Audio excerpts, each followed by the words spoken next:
Education private limited வழங்கும் கிருபையின் நேரம்.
அக்கினி ஊடாய் நடந்தாலும் ஆழியில் தண்ணீரை கடந்தாலும், அக்கினி ஊடாய் நடந்தாலும் ஆழியில் தண்ணீரை கடந்தாலும், சோதனையோ மிக பெருகினாலும் ஜெயம் நமக்கீந்ததா ஸ்தோத்திரிப்போமே. அற்புதமே அவர் நடத்துதலே, ஆனந்தமே பரமானந்தமே, நன்றியாலுள்ளமே மிக பொங்கிடுதே. நாம் அல்லேலூயா துதி சாற்றிடுவோம்.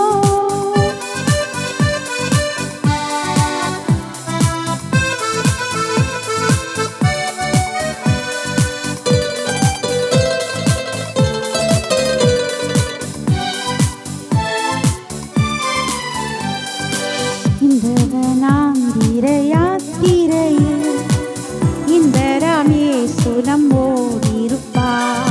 போகையிலும் நம் வருகையிலும் புகலிடமானதா ஸ்தோத்திரிப்போமே.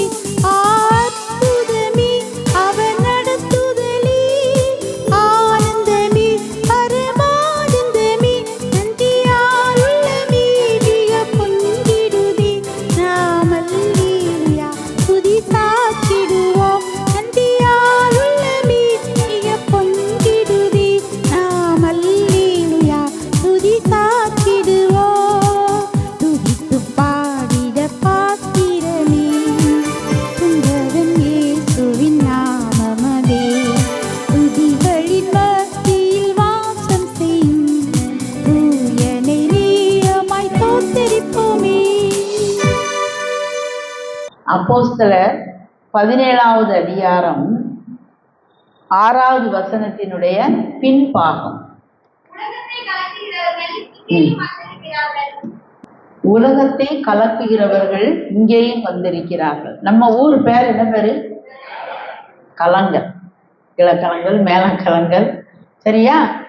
உலகத்தை கலக்கு. இங்க ஏதோ கலங்கல்னா புது பேரா இருக்கு. எங்கேயுமே இப்படிப்பட்ட பேரு இல்லை. சரி, உங்களுக்கு ஆண்டவர் சும்மா வைக்கல, உங்களை காரணத்தோடு தான் உங்களுக்கு ஊருக்கு பேரை கொடுத்துருக்காரு. உங்களுக்கு பேர் என்ன? உலகத்தை கலக்குகிறவர்கள். கலங்கலப்பா நாங்க கலங்கலப்பா, கலங்கலப்பா நாங்க கலங்கலப்பா, அந்த நாமம் புகலிடமே அப்போது துதித்திடுவே.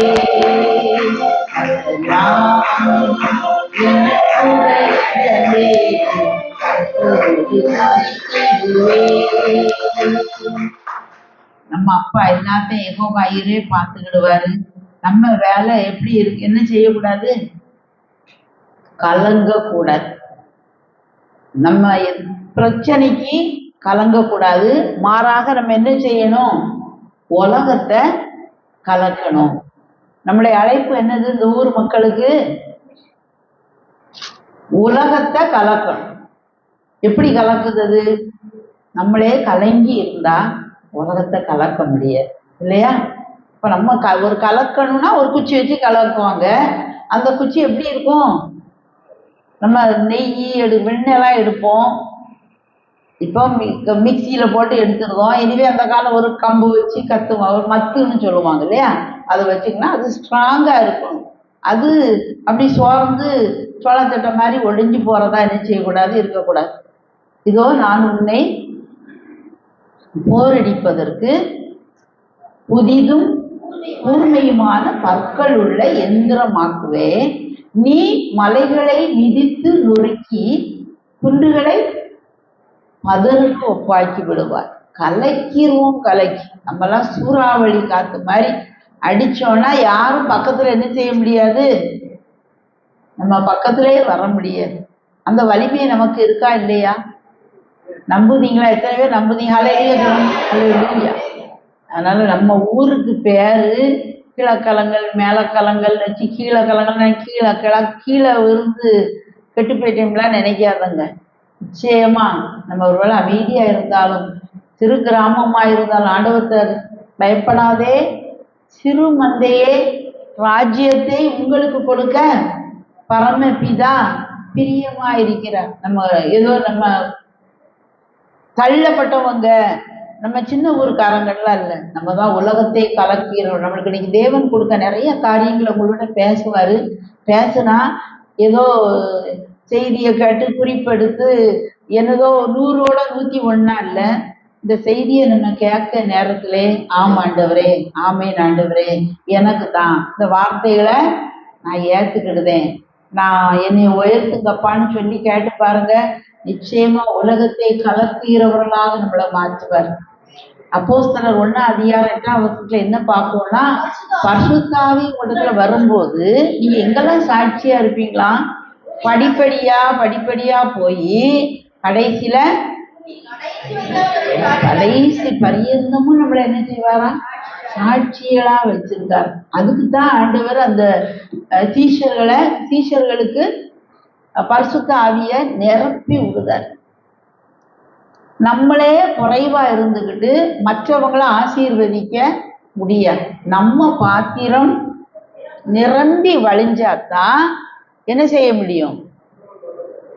அது நமக்கு ஒரு போட்டி பொறாமலாம் வரக்கூடாது.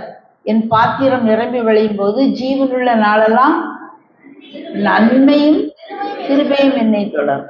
நம்ம பாத்திரம் நிரம்பி வழியும், இது வரும், ஒரு நாளும் வற்றாது. என்னை விசுவாசிக்கிறவனுடைய இருதயத்திலிருந்து ஜீவ ஊற்று புறப்படும், ஜீவ நதிகள் ஓடும். பரிசுத்த ஆவியை பெற்றுட்டோம்னா, ரட்சிக்கப்பட்டிருந்தோம்னா ஜீவ ஊற்று புறப்படும். ஊற்று தண்ணி குறையா இருக்குமா? நதி தண்ணி குறையா இருக்குமா? ஊற்று தண்ணி குறையா இருக்கும், வந்துகிட்டே இருக்கும். ஊற்று பெருக்கெடுத்து ஓடும் போதுதான் அது பெரிய நதியா என்ன செய்யும்? ஆயிரும். அபிஷேகம் பெற்ற உடனே நம்ம ஊற்றா இருக்க மாட்டோம், நதியா மாறிடுவோம். அங்கு குறையே என்ன செய்யாது, இருக்காது. எசேக்கியேல்ல பார்க்க மாதிரி அது எப்படி இருக்குமா? மாதந்தோறும் புது புது கனிகளை கொடுத்துக்கிட்டே இருக்கும். அதனுடைய இலைகள் மருந்தாகும், அதனுடைய பழம் மற்றவங்களுக்கு உணவாகும். மீன் பிடிக்க கூட்டம் ஏராளமா வந்துடும், அளவே இருக்காது, நம்ம அடக்கவே முடியாது. நிரம்பி என்ன செய்ய ஆரம்பிச்சிடும், நம்ம வீட்டையும் தாண்டி வடிய ஆரம்பிச்சிடும். அப்போ பக்கத்துல இருக்க அக்கா நேற்று வரைக்கும் சண்டை போட்டவங்களா இருப்பாங்க, அவங்களும் நம்ம வீட்டு பாத்திரத்துல நம்ம வீட்டு தண்ணி என்ன செய்வாங்க, எடுத்துட்டு போவாங்க வீட்டுக்கு. ஒளிஞ்சு எடுப்பாங்க. அக்கா ஒழிய வேண்டாம், நீ எவ்வளவு அள்ளுனாலும் எனக்குங்க குறையல, நீ எடுத்துட்டு போங்கன்னு கொடுக்க, நமக்கும் கர்த்தர் பெரிய பரந்த மனதை என்ன செய்வாரு, கொடுப்பார். நம்ம சாட்சிய மறைச்சு வைக்க முடியாது. நீங்கள் உலகத்துக்கு வெளிச்சமா இருக்கிறீர்கள். ஒருவன் விளக்கை கொளுத்தி மரக்காலால் மூடி வைக்காமல் விளக்கு தண்டின் மேல் தான் வைக்க முடியும். அது வீட்டில் உள்ள யாவருக்கும் வெளிச்சம் கொடுக்கும். அது வீட்டுக்கு. நம்ம ஏற்றுத விளக்கு, கர்த்தர் ஏற்றுத விளக்கு நம்மளை எங்க வச்சிருக்காராம்? உலகத்துக்கே வெளிச்சமா. இப்ப நான் சொல்ல வர்றது, இந்த கீழக்கலங்கள்ல இப்படி குட்டி ஒரு புள்ளிக்கிழ முங்காதுங்க. குளோபல் அழைப்பு உங்களுக்கு. உலகம் முழுவதும் இந்த பிள்ளைகள், இந்த ஊர் பிள்ளைகள், இந்த ஊர்ல உள்ள ஜனங்கள் எல்லா இடங்கள்லையும் போய் உங்க பேரை கீர்த்தியாயும் புகழ்ச்சியுமாய் வைத்திருப்பாருங்கிறது தான் உங்களுக்கு உலகத்துக்கு வெளிச்சம். அப்ப அந்த விளக்கு தண்டு எப்படி உயரத்துல இருக்கு? எவ்வளவு உயரம் இருக்கு? வானத்துக்கு அளவுக்கு உயரம் இருக்கு. அப்போதான் அங்க இருக்க சூரியனை முழு உலகமும் பார்க்க முடியும், சந்திரனை முழு உலகமும் பார்க்க முடியும். உங்களுக்கும் எனக்கும் ஸ்டாண்டு யார் தான்? தாங்குத கல் யார் தான்? இயேசு தான். அவர் மேல நம்மள கிரீடம் மாதிரி என்னை கனம் பண்ணுகிறவர்களே நானும் கனம் பண்ணுவேன் சொல்லி தலையில தூக்கி உங்களை வச்சு மேல வச்சிருக்க அழகு பார்க்க. நம்ம ஒவ்வொரு நாளும் அழகு பார்க்க கடவுள். நம்மளுக்கு 4 பிள்ளை இருந்தா 4 பிள்ளையும் கான்சென்ட்ரேட் பண்ணி பார்க்க முடியாது. ஆனா ஒரே ஒரு பிள்ளை இருந்தா உத்து உத்து பார்ப்போம். அதுவுமே ஓரளவு வளர்த்துட்டு பிள்ளை நல்லா இருக்கட்டும் பரகட்டும் நம்ம அனுப்பிட்டு தனியா இருப்போம். நம்ம அப்பா ஒருபோதும் நம்ம என்ன செய்ய மாட்டாரு, தனியா விட மாட்டீங்க. எல்லாரும் நினைக்கலாம், ஐயோ நான் தனியா இருக்கேனே, என் பிள்ளைகள்லாம் என்னை விட்டு போயிட்டாங்களே, எனக்கு பேச்சு தனிக்கு கூட ஆள் இல்லைன்னு நினைக்கலாம். அவர் என்ன சொன்னாங்க, உன்னை விட்டு விலகுவதும் இல்லை, உன்னை கை விடுவதும் இல்லை, உன்னை என் உள்ளங்கரங்களில் வரைந்து வச்சிருக்கேன்னா பொறிச்சு வச்சிருக்கார். சிலையை செதுக்குத மாதிரி செதுக்கி வச்சிருக்கார். யாரும் எந்த தண்ணி பட்டாலும் ஸ்கெட்ச்லாம் வச்சு வரைஞ்சோன்னா அழிஞ்சிரும். இது அழியவே அழியாது. ஒரு சின்ன சொட்டு கண்ணீரை வடிச்சோன்னா அவர் என்ன செய்வாரு, பார்ப்பார். கண்ணீரை என்ன செய்வார், துடைப்பார். அழாத, பயப்படாதே, நான் உனக்கு துணை நிற்கிறேன், நீ கலங்காத, நீ கலங்குதல் கூட உங்க ஊரு தான். கலங்காத, விசேஷமா கீழே கலங்கவே விடாது. இது வரைக்கும் கலங்கியிருக்கலாம். உங்களுக்கு கர்த்தர் ஒட்டுமொத்த ஒரு வாக்குத்தத்தை கொடுக்காரு. கலங்காத, கலங்காத, தைரியமாயிரு, பாறை மாதிரி இரு, இந்த கல்லின் மேல் என்னுடைய சபையை கட்டுவேன் அப்படிங்க. நீ அநேக சபைகளை கட்டிக்கிறவர்களாக கர்த்தர் அந்த சபையை உயர்த்துவார். நீங்க உங்களுடைய உற்சாகத்தை பார்த்தேன். ஐயா மாதிரிலாம் 2 கையை உயர்த்தி ஆராதிக்கிறது, இவ்வளவு உற்சாகம், என்ன அழகான ஒரு சபை. நம்ம இவ்வளவு பக்கத்துல இருந்து இந்த சபைக்குள்ள வராம போனோமே, என்ன அழகா இருக்கு. உங்க அலங்காரங்கள் எல்லாம் ரொம்ப நல்லா இருக்கு. ஒரு ஆராதிக்கிறதுக்குன்னு ஒரு ரம்மியமான ஒரு சூழ்நிலை, ஒரு நல்ல அழகான உபதேசியார் உங்களுக்கு, எல்லாமே நல்லா இருக்கு. இன்னும் இதை என்ன செய்யணும், 100 மடங்கு, 1000 மடங்கு, கோடி மடங்கு, கோடான கோடி மடங்கு இந்த சபை என்ன செய்யணும், பெருகும். ஏன்னா லிமிட்லெஸ் காட், நம்ம வணங்குகிற கர்த்தருக்கு எல்லை கிடையாது. நிரப்பப்பட்டார்கள். நம்ம எந்த அளவு விரிந்து கொடுப்போமோ அந்த அளவுக்கு நிரப்பப்பட்டுக்கிட்டே இருக்க முடியும். அன்னைக்கு ஒரு தீர்க்கதரிசி இறந்து போனாரு. இளைய வயது விதவை, அவளுக்கு கடன் ஆகி போச்சு. அப்ப கேட்கும் போது என்ன செய்வாங்க, பாத்திரத்தை கொண்டு வான்னு சொல்லுவாங்க. தெரியுமா அந்த கதை? அந்த பாத்திரம் அவ்வளவுதான் கொண்டு வர முடிஞ்சுது. இன்னும் பாத்திரம் இருந்தா இன்னும் என்ன செஞ்சிருப்பாரு, நிறைச்சு கொடுத்துருப்பாங்க. பாத்திரம் இல்லாததுனால அவங்க அந்த எண்ணெய் அதோட நின்று போச்சு. அதனால உன் இடத்தை விசாலமாக்கு, கிழக்க போ, மேற்க போ. ஆபிரகாமை பார்க்கும்போது சொன்னார், நீ காண்கிற தேசத்தை உனக்கு தருவேன், உன் காலடி மிதிக்கிற தேசத்தை உனக்கு தருவேன். அதனாலதான் இந்த நல்மனமே நிறைய மனுஷர்கிட்ட நம்ம கேட்கறதுக்கு நம்ம வாய என்ன செய்யக்கூடாது, திறக்கக்கூடாது. கர்த்தர்கிட்ட என்ன செய்யணும், விரிவாய் திறக்கும். உன் வாயை நான் இதை நிரப்புவேன், இடங்கொள்ளாமல் போகும் மட்டும் உன்னை ஆசீர்வதிப்பேன். வானத்தின் பல கனிகளை திறந்து இடங்கொள்ளாமல் போகும் மட்டும் ஆசீர்வதிப்பேன். உனக்கு தமது நல்ல பொக்கிஷ சாலையாகிய வானத்தை திறப்பார். வானத்துக்கு லிமிட் இருக்கா, எல்லாம் இருக்கா, எவ்வளவு இருக்கு? பூமிக்கும் வானத்துக்கும் உள்ள தூரம் தெரியாது, வானத்துக்கு எத்தனை கிலோமீட்டர்னு தெரியாது. நம்ம தான் வீட்டுக்கு முந்திலாம் 1 ஏக்கர் அப்படிலாம் வாங்கினது, இப்போ எல்லா இடங்கள் குறைஞ்சி போச்சு. 1 சென்ட், அரை சென்ட்லாம் வாங்கியிருக்காங்க. எங்க ஊர்லலாம் ஒரு அம்மா மெயின் இடம், ஒரு அரை சென்டே எத்தனை கோடியோ. அதுல அப்படி ஒரு கீழே ஒரு குட்டி கடை, மேல ஒரு குட்டி ரூம், அதுக்கு மேல ஒரு கிச்சன் பாத்ரூம், அப்படி ஒரு அரை சென்ட் எவ்வளவு, 1 கோடி ரூபாய். இன்னும் இதோட அதிகமாலாம் வித்துக்கிட்டு இருக்கு. அப்படி நம்ம இடத்த குறைச்சி பண்ணிக்கிட்டு இருக்கோம். நம்ம அப்பா என்ன செய்வாரு, நமக்கு அப்படி தரமாட்டாரு. எவ்வளவோ தருவார், ஏக்கர் கணக்குலையும் தருவாரு, அதுக்கு மேலேயும் தருவாரு. நம்ம நினைப்போம் நம்ம குறுகிய புத்தி வச்சு இப்படிதானே உலகம் இருக்கு அப்படின்னு நினைக்கலாம். அவர் எக்ஸ்டெண்ட் பண்ணிக்கிட்டே இருப்பார். அவர் இந்த அற்புதம் பெருசு. அவரை முதல்ல நம்ம நம்பணும், அவருடைய ஆவியினால நிரப்பப்படணும். நிறைய எக்ஸசைஸ்லாம் பண்ணி நிறைய ட்ரைனிங்லாம் எடுத்துட்டு வந்தவன் சத்தத்தை கேட்ட உடனே அவன் பின்னால் உள்ள அத்தனை சேனை, பெரிய மிலிட்ரி தான், காலில் இது போட்டு கையில் இதை போட்டு நெஞ்செல்லாம் மறைச்சி இதெல்லாம் மறைச்சி எல்லாம் பண்ணியிருக்கான். ஆனால் அவன் சத்தத்தை கேட்ட உடனே, அவனை பார்த்த உடனே, அவன் உயரத்தை கண்ட உடனே என்ன செஞ்சிட்டான்? ஓடியே போயிட்டான். நிச்சயமா கொண்டு போடுவான். இன்னைக்கு நம்மளும் நிறைய பிரச்சனையை கண்டு இப்படிதான் பயப்படுவோம். வைக்கோல் போர் மாதிரி இருக்கும், பெருசா வச்சு நல்ல ஒரு ஸ்ட்ராங்கானது மாதிரி ஒரு முடியை போட்டு வச்சிருப்பான். அங்க ஒரு சின்ன தீ, ஒரு அப்படியே ஸ்பார்க் பட்டா போதும், 5 நிமிஷத்துல சாம்பலாய். நம்ம நினைப்போம் இது பெரிய மலை, எனக்கு தாண்ட முடியாதே, எப்பாடி இந்த பிரச்சனை வந்துட்டு, எனக்கு 1 கோடி ரூபாய் இருந்தா தான் இதை செய்ய முடியும் போலயே, என்னால முடியாது. இந்த நோய் வந்துட்டு, இந்த நோய் வந்ததுன்னா யாருமே கேன்சர் வந்துட்டு பிழைச்சதே கிடையாது, 4th ஸ்டேஜ்னு டாக்டர் சொல்லிட்டாங்களே. இந்த காய்ச்சலுக்கு மருந்தே கிடையாது, கொரோனா வந்துட்டு. இப்படி இந்த கொரோனா வந்து மரித்தவர்களை காட்டிலும் கொரோனா பயத்துல செத்தவங்க தான் நிறைய. எனக்கு தெரியும், ஒரு அண்ணன் இருந்தாரு, சுகதேகியா இருந்தார். அவருக்கு எப்பவுமே இருமல் உண்டு. அவர் கடை வச்சிருந்தாரு. இந்த மருந்துகளை அந்த சுக்கு மிளகு திப்பிலி வீட்டில் பொடி வச்சு சாப்பிட்டுக்கிடுவார். அப்பவும் அப்படி சாப்பிடுதாரு. இந்த பையன்கள் பணக்காரங்க, பையன்கள்லாம் இல்லை அப்பா நீங்கள் கட்டாயமா போயிடணும், இந்த டாக்டர்கிட்ட போய் ஒரு சின்ன டெஸ்ட் எடுத்துடணும், ஆரம்பத்தில் என்ன செஞ்சிடணும் பார்த்துடணும். அவர் சொல்லுதார், ஐயா அப்போ ஒன்றும் இல்லை அப்படின்னு தான் சொல்லிட்டு போகிறேன். இல்லை பையங்க பிள்ளைகள்லாம் சேர்த்து அப்பாவை கொண்டு போய் அந்த காட்டிட்டு வந்துடுவோம். ஆட்சியரும் ஜோம் பண்ணிட்டு 2 விதத்தை எடுத்துகிட்டு போனாங்க. டாக்டர்கிட்ட போனால் வீட்டுக்கு அனுப்புவாங்களா?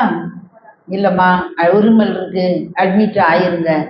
ரூமே இல்லை. கடைசியில் ஐசியூவில் போய் அட்மிட் பண்ணுதான். அங்கே தான் ரூம் இருக்கு. இவருக்கு ஏசியே பிடிக்காது. அங்கே கட்டாயமாக ஏசி ரூம். அங்கே என்ன ஆச்சு, கடுமையான சொல்லுதார், எனக்கு ஒன்றும் செய்யலை, நான் அந்த ஏசி ரூமில் குளிர் இருக்க முடியலை, நான் அந்த எல்லாருக்கும் இருமிக்கிட்டு இருக்காங்க வெளியே, நான் வெளியேனாலும் வெளியே போய் போட்டிக்கோல உட்காந்துக்கிடுதேன், ஒரு சேர் தாங்க நான் உட்காந்து தூங்கிக்கிடுதேன், எனக்கு ஒன்றுமே செய்யலை, என்னை அந்த குளிர் ரூம்களை மட்டும் தயவு செய்து போடாதங்கன்னு கேட்டுப்பாங்க. ஹாஸ்பிட்டலில் போய் வெளியே வர முடியுமா? உள்ளே போடுறாங்க. ராத்திரி பக்கத்தில் பேசிக்கிட்டு இருந்தவங்க 2-3 பேர் செத்து போயாச்சு. இந்த அண்ணனுக்கும் பயம் வந்துட்டு, வெளியே இருந்த அக்காவுக்கும் பயம் வந்துட்டு, அண்ணன் 2 நாளில் இறந்தே போனார். நடந்து நல்லா போனவர் இறந்தே போனார். அப்போ அந்த அக்காட்ட பேசும்போது, நீங்க ரொம்ப விசுவாசி அக்கா, நீங்க நல்லா, நீ வந்து பார்த்தா தெரியும், அங்க பாரு பேசிக்கிட்டு இருக்கும்போது செத்து போய்கிட்டு இருக்கும்போது நமக்கு எப்படி அங்க இருக்க முடியும்?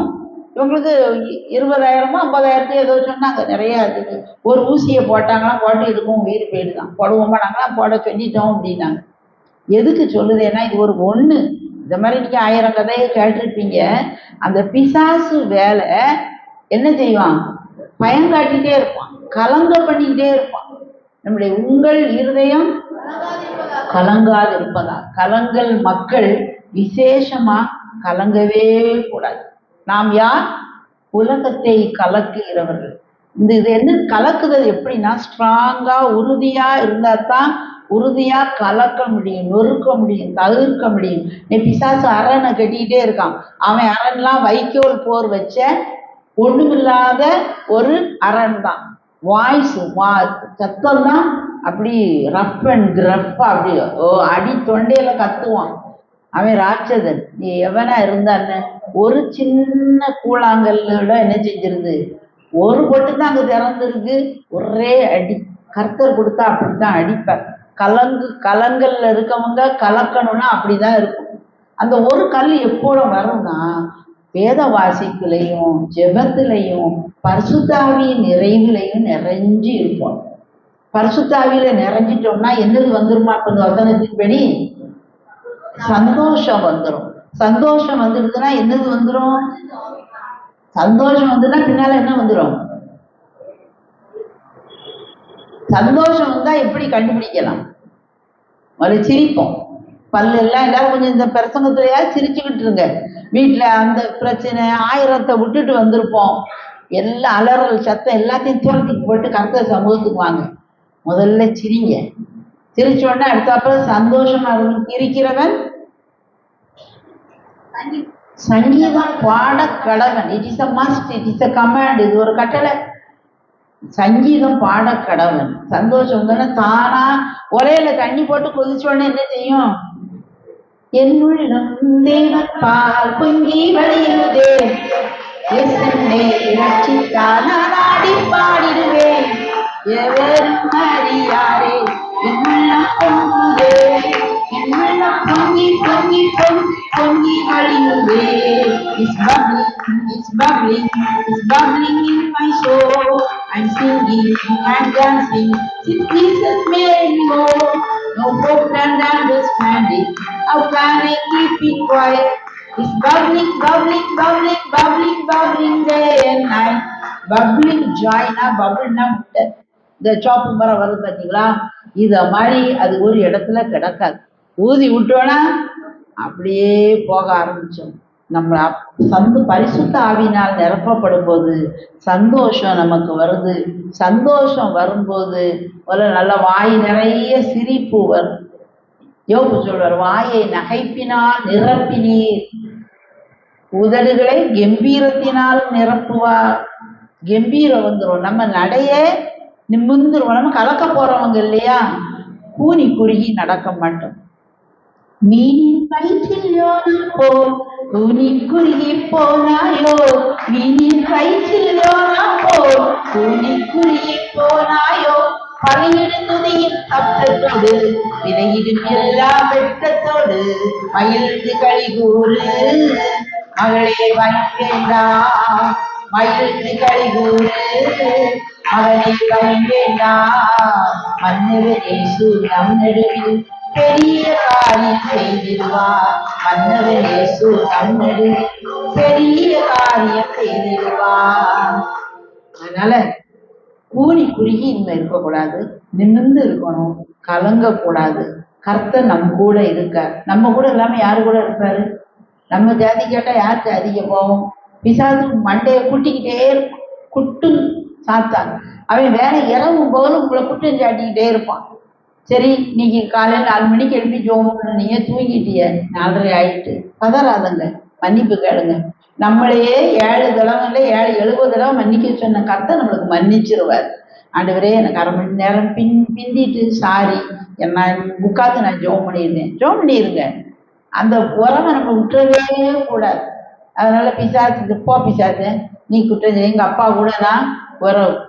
சரி ஆண்டவரே என்னை இங்க நிரப்புங்க. இந்த 1/2 மணி நேரத்துல என் 1/2 மணி நேரத்தை 4 மணி நேரம் மாற்றுங்க.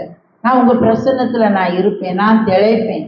வேதத்தை எடுத்து எவ்வளவு வாசிக்க முடியுமோ வாசிங்க. எங்க அப்பா சொல்லுவாங்க, பதக்கு குடிச்சா உனக்கு தங்கும் அப்படிம்பாங்க. அது அர்த்தம் என்னன்னா, நிறைய படி, ஏதாவது கொஞ்சமாவது தங்கும். இரவும் பகலும் தியானமா இருக்கிற மனுஷன் பாக்கியவன். அதனால தியானமா இருக்கணும், முதல்ல வாசிக்கணும். வாசிக்கும் போது ஏதாவது ஒரு வார்த்தை என்ன செய்யும், யோசிச்சு பார்க்கணும். காலையில ஒரு வசனம் கிடைக்கும் நமக்கு. அந்த வசனத்தை சொல்லிக்கிட்டே இருக்கணும். கர்த்தர் எழுந்திருவீராக, சத்துக்கள் சிதறடிக்கப்படுவார்களாக. அப்படி இருக்கும்போது வெளியே உள்ளவங்க எதிர்த்து வருவாங்க. உடனே கலங்கிடுவோம். கலங்கினா உடனே மறுபடியும் ஆண்டவர் சமூகத்துக்கு போவோம். ஆண்டவரே எனக்கு இந்த வார்த்தை கலக்கமா இருக்கு, இவங்க சொன்ன வார்த்தை எனக்கு ரொம்ப கவலையை தருது. ஆண்டவரே எனக்கு இறக்கம் செய்யுங்க. டாக்டர் ரிப்போர்ட்டு தலைகீழ இருக்கும். நேற்று ஒரு தங்கச்சி எங்க வீட்டுக்கு ஜோம் பண்ண வந்தா. அவள்கிட்ட கையில பணம் இல்லையா. அவள் பையனுக்கு ரொம்ப காலம் கழிச்சு அவளுக்கு ஒரு அழகான பையன் பிறந்திருக்கான். 10-15 வருஷத்துக்கு பிறகு அந்த பையனை செல்லமா வச்சிருக்கா. காய்ச்சல், அதனால அவங்க பணம் இல்லை. நிறைய காய்ச்சல் போகணும். எங்கேயோ ஏதோ இது பண்ணி ஒரு 200 ரூபாயை வாங்கிட்டு போனாங்களாம்.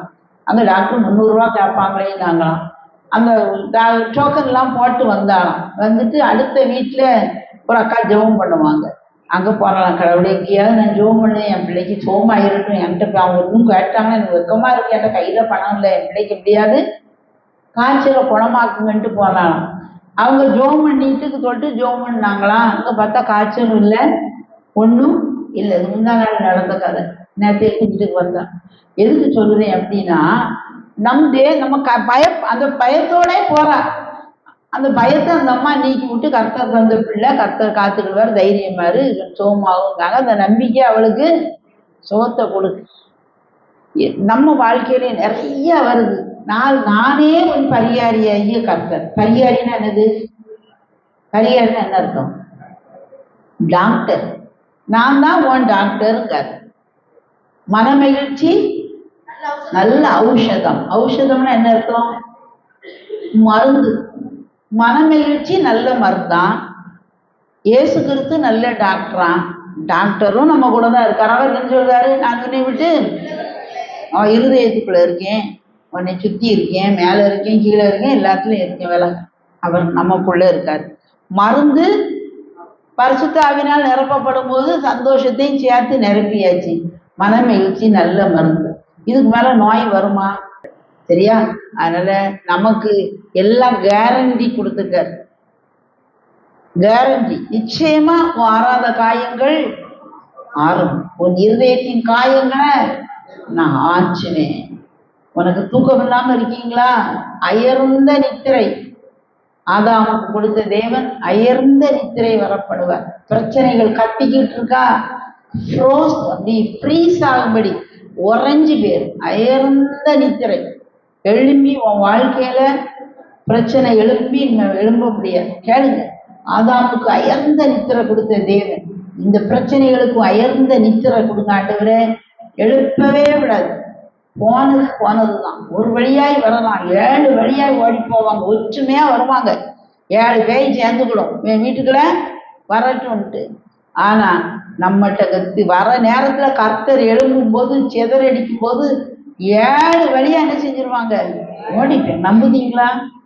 இனிமே செய்வினை, மந்திரவாதம், பில்லி சூனியம், ஏகல், செத்த கிரியை நம்ம வீட்டுல கிரியை செய்யுமா? அவங்க அம்ப எய்யலாம். ஆனா உனக்கு விரோதமாய் எழும்பப்படும் ஆயுதம் அநேக குடும்பங்கள் இன்னைக்கு பேய் இந்த மாதிரி கட்டி வச்சு பொறாமையினால. இப்ப சாமியாரெல்லாம் குறைஞ்ச துட்டுக்கு முந்தியெல்லாம் 50,000 இருந்தாலும் இப்ப ரேட்டை குறைச்சாச்சான். 5000 ஊர்களுக்குள்ள ஒரு டீம் இருக்கு. 5000 2000த்துக்குலாம் வைக்காங்களாம். கொடுத்த உடனே இவங்க கெட்டு போயிடணும், இவங்க சண்டை போடணும். இதெல்லாம் யாக்கோபுக்கு விரோதமான, இஸ்ரவேலுக்கு விரோதமான. இந்த இஸ்ரவேல் வீட்டுல என்னது இருக்கணும்? வெளிச்சம் இருக்கணும், பரிசுத்த ஆவியின் நிறைவு இருக்கணும். இன்னைக்கு ஆண்டவர் மறுபடியும் உங்களுக்கு சொல்றாரு, உங்களை பற்றி தெரியாது, இந்த சர்ச்செல்லாம் இவ்வளவு பெருசா இருக்கு, உட்கார்ந்து ஜெபம் பண்ணுங்க. தனியா ஜெபம் பண்ண முடியும்னா சேர்ந்து ஜெபம் பண்ணுங்க. நிச்சயமா ஆவியின் அபிஷேகத்தான் நிறைப்பார். மஸ்ட் பரிசுத்த ஆவியினால நிரப்பப்படுவது ரொம்ப கட்டாயமா நிரப்பப்படணும். சீஷர்கள் நிரப்பப்பட்டார்கள். அதனாலதான் அவங்களுக்கு ஒரு பேரு வேதக்காரன்னு நம்மளுக்கு பேரு, கிறிஸ்தவங்கன்னு பேரு. வேதத்தை தூக்குறதுனால வேதக்காரங்க. கிறிஸ்துவ மாதிரி நம்ம இருப்போமா, அதனால கிறிஸ்தவங்க. இன்னைக்கு நம்ம படித்த பேர் என்ன பேர்? நமக்கு உலகத்தை கலக்குது அவங்களாம். அவனுக்கு தெரியும், ஏய் இவன் வீட்டுல இந்த மந்திரவாதம் பலிக்காது. இவ்வளவு நாள் பதிச்சுது. அவன் ஆமான்னு நம்புனாங்க. இனிமே நீ சொல்லணும், நம்ம கண்ணுக்கு தெரியும். பேய் நல்ல வாம்பு என்னதெல்லாமோ, நாய், பேய், குரங்கு என்ன ஷேப்ல எல்லாமோ வரும், என்னதெல்லாமோ பண்ணுவாங்க. இது வரைக்கும் வந்தது எல்லாம் நான் பார்த்து போனேன், பயந்தது உண்மைதான். நான் உலகத்தை கலக்குனேன், ஒன்னையும் கலக்குனேன். ஒரு மிதி மிதிக்கேன் பாரு. சர்ப்பங்களையும் தேள்களையும் மிதிக்கவும், சத்துருவனுடைய சகல வல்லமை மேற்கொள்ளவும் உங்களுக்கு அதிகாரம் கொடுத்தேன், ஒன்றும் உங்களை சேதப்படுத்தவே முடியாது. இதை சொல்லணும். எது வரைக்கும் சொல்லணும்? நம்ம நடக்க வரைக்கும் சொல்லணும். எரிக்க கோட்டை இருக்கு, ஒரே நாள்ல விழல. 7 நாள் சுத்தினாங்க. 7வது நாள் 7 தடவை சுத்தினாங்க. கடைசியில் ஆர்ப்பரிச்சாங்க. சரியா? சில பிரச்சனை ஒரே நேரத்துல நசுங்கி போயிடும், சிலது கொஞ்சம் நேரம் எடுக்கலாம். எப்படியும் நசுக்கப்பட்டே தீரும். புரியுதா? அதனால 2 பேர் நம்மளை பார்த்து 2 நாள் கேணி அடிப்பாங்க, கிண்டல் அடிப்பாங்க. இந்த பவுல் கையில ஒரு பாம்பு என்ன செஞ்சிடும்? விரியன் பாம்பு கடிச்சிடும். பரவாயில்ல, கப்பல்ல தப்பி வந்தான், பாவம் உடல, செத்து பேருவான்னு பார்த்துக்கிட்டு இருந்தா பூச்சை உதறி போட்டுட்டு அவன் பாட்டுக்கு இருப்பான். அதை கண்டு அந்த தீவுல உள்ளவங்க எல்லாரும் என்ன செய்வாங்க? ஆண்டவரை ஏற்றுக்கொள்ளுத பார்க்கணும். இன்னைக்கு இதே போலதான் நல்ல ஒரு சுவிசேஷ சுத்தி இருக்கவும் இதுவரைக்கும் பார்த்துருப்பாங்க. இந்த நாளில் இந்த விசேஷத்தை கிருபையை கர்த்தர் கொடுங்க. அதனால உங்க வாழ்க்கையில நல்ல குடும்ப ஜெபம் பண்ணுங்க. எப்போ எல்லா நேரமும் செய்ய முடியலன்னு கணவன் மனைவி சேர்ந்து செய்யுங்க. இல்ல அம்மா இருக்கீங்க, அப்பா வெளியே போயிட்டாரா, பிள்ளைகளை கூப்பிட்டு செய்யுங்க. இல்ல அம்மா வேலைக்கு போயிட்டாங்க, அப்பா இருக்கீங்களா, 2 பிள்ளை தான் வருதா, வர பிள்ளைய வச்சு செய்யுங்க.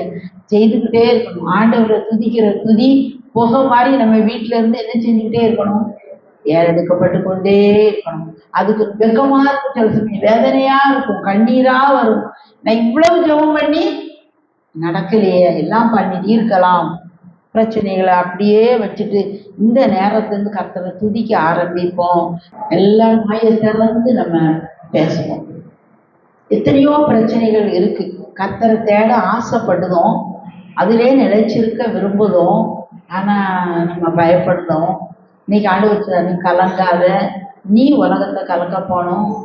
வயதான காலத்துல இருக்கவங்களுடைய பலவீனங்களை எல்லாம் மறைய பண்ணுங்க. தனியா இருக்கவங்களுக்கெல்லாம் நான் துணைன்னு சொல்லி நீங்க கூட இருங்கப்பா.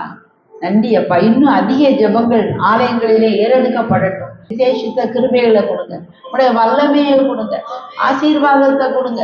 இந்த இடத்துல வந்து அற்புதங்களை பெற்று செல்லட்டும். அநேக அற்புதங்கள் நடக்கட்டும். இங்க சுற்றி இருக்கிற ஜனங்கள் இயேசு மெய்யான தேவன் என்று அறிந்து அந்த வெளிச்சத்துக்குள்ள ஓடி வரட்டும். உலகத்துக்கே எங்களை வெளிச்சமாத்திருக்கீங்களப்பா. ஸ்தோத்திரம் ஸ்தோத்திரம். வீட்டில் பூச்சிகளை போல மற்றவங்க வந்து ஆண்டவர் ஆசீர்வாதத்தை பெற்று செல்ல, பிள்ளைகளை நிறைந்த ஆசீர்வாதத்தினால் நிரப்புவீராக. சந்தோஷம் பொங்கட்டும், சமாதானம் பொங்கட்டும். பிள்ளைகளுக்கு தைரியத்தை கொடுங்க, நிறைவான ஆசீர்வாதம் கொண்டாங்க. உங்களுடைய நிழலினால பிள்ளைகளை பாதுகாத்துக்கிடுங்க. செட்டைகளின் நிழலில வச்சு பாதுகாத்துக்கிடுங்க. உயர்ந்த அடைக்கலத்துல மேல தூக்கி இருங்கப்பா, மேல தூக்கி இருங்கப்பா. உலகத்தை கலக்க செல்லட்டும். உறுதிப்படுத்துங்க, பாதங்களை உறுதிப்படுத்துங்க. தள்ளாடுகிற முழங்கால்கள் பலப்படட்டும் ஆண்டவரே. தளர்ந்த கைகள் திடப்படட்டும் ஆண்டவரே. ஸ்தோத்தரிக்கிறோம். நிறைவான ஆசீர்வாதம் தந்ததற்காய் ஸ்தோத்திரம். இயேசுவின் நாமத்தில் ஜெபிக்கிறோம் நல்ல பிதாவே, ஆமென்.